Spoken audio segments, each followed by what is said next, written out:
tout le monde, Benoît Charette avec vous. On est aujourd'hui dans le cadre de l'événement Buzz Auto chez Albi Volvo à Sainte-Agathe pour parler d'un nouveau modèle en 2025. C'est le plus petit et le plus puissant des modèles électriques chez Volvo, le EX30. En fait, il fait 4,2 mètres de long. C'est pas très grand, mais c'est un véhicule qui va avoir deux versions. Vous avez une version de base qui est à propulsion, donc avec un seul moteur qui va donner 268 chevaux, et la version 4 roues motrices, qui est le modèle qu'on a avec nous, qui a deux moteurs et 422 chevaux, donc une puissance qui est assez étonnante pour un modèle qui fait 1850 kg, ce qui est pour un véhicule électrique pas tellement lourd. Donc, c'est un modèle qui est tout à l'écran. Vous allez le voir en dedans, on va aller le voir tantôt, et qui va être offert, je le disais, en deux versions. On va vous parler des prix un petit peu plus tard, mais juste auparavant, on va aller faire un petit tour avec le véhicule.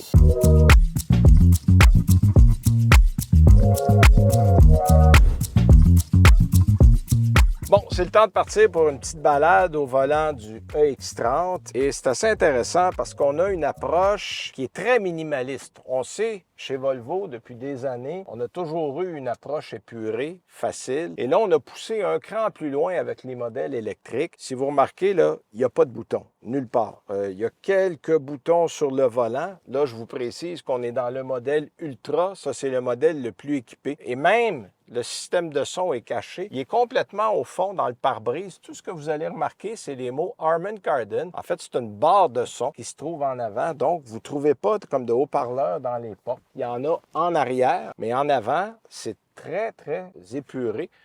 Et vous allez aussi remarquer que toutes les commandes et même les commandes pour les rapports, tout est à l'écran. Il y a un coin à gauche. Vous allez voir les essuie-glaces qui sont dans un coin ici. Donc, il faut apprendre à travailler avec ça. Et vous pouvez évidemment configurer l'écran. Là, on l'a mis pour la navigation. On peut le changer pour mettre CarPlay au centre. On peut le changer pour mettre le Bluetooth au centre une fois qu'on est branché. Même au niveau de la clé, il n'y a même pas de bouton pour démarrer le véhicule. Le porte-clés, en fait, la commande à distance fonctionne en reconnaissance. C'est-à-dire que lorsque vous arrivez à peu près à 10 pieds du véhicule, le véhicule vous reconnaît. Quand vous arrivez à 2 pieds du véhicule, les portes vont se débarrer. Donc, tout ça se fait automatiquement. Et dès qu'on s'assoit dans le siège, ça démarre. Donc, on reconnaît qu'il y a quelqu'un qui est au volant. Évidemment, il faut avoir la télécommande dans ses poches, mais tout se fait automatiquement. Même principe pour les modes de conduite. Vous avez différents modes de conduite qui vous amènent à profiter de la puissance du véhicule. Je vous parlais tantôt du modèle Ultra. C'est le modèle à deux moteurs. Donc, vous avez 422 chevaux.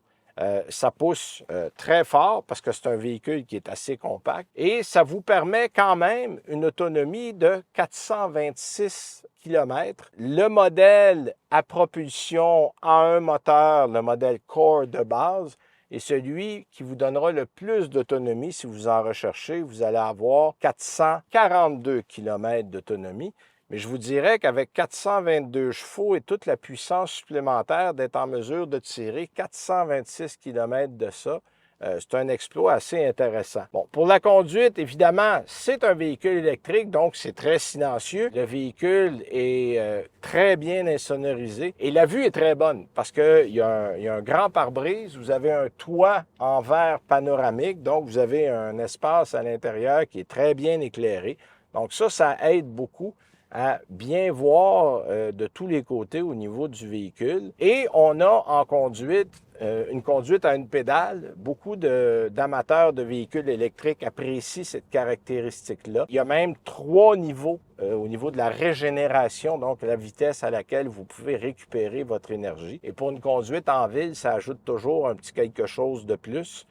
Vous allez être capable de conserver l'énergie de vos batteries un petit peu plus longtemps. Bon, parlons un peu du système Google intégré, c'est-à-dire que Google a un système complet à l'écran et ça va être un avantage dans ce véhicule-là d'apprendre à utiliser les commandes vocales parce que comme il y a très peu de boutons dans le véhicule, la majorité de ce que vous faites va se faire par commande vocale. Donc, une fois qu'on a appris à parler au système, ça aide beaucoup. Oui, vous allez avoir besoin de quelques semaines, mais une fois que c'est fait, vous allez avoir plus de facilité. Et l'avantage des commandes vocales, lorsqu'elles sont bien utilisées, c'est que ça permet littéralement de discuter avec le véhicule en gardant les yeux sur la route. Ça, c'est un avantage. Je vous parlais de puissance tantôt. Les 422 chevaux permettent à ce modèle Ultra de faire un 0-100 en 3,6 secondes.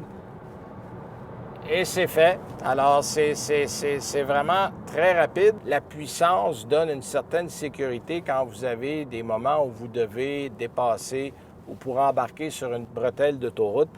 Ça se fait avec une grande facilité. Bon, en conclusion, parlons un peu de ce qu'on a devant nous. On vous a donné déjà une idée des modèles. Modèle à propulsion, modèle 4 roues motrices. Le prix de départ pour un modèle à propulsion, donc 2 roues motrices, le modèle Core, c'est 57 238 $. Dans la version 4 roues motrices, il y a seulement les modèles Plus et les modèles Ultra. Et le modèle Ultra va se détailler autour de 65 238 $ ou mettons 65 000 et des poussières, prenons-le comme ça. Vous avez droit à ce prix-là aux 2 incitations gouvernementales, c'est-à-dire le 5 000 $ du fédéral et le 7 000 $ du provincial. Donc, vous enlevez une fois que tout est payé 12 000 $. Donc, ça fait en bout de piste un véhicule qui est assez attirant. Les modèles sont en concession présentement et c'est le bon temps d'en profiter parce qu'à partir du 1er janvier 2025, vous allez avoir un 3 000 de moins en rabais du côté provincial.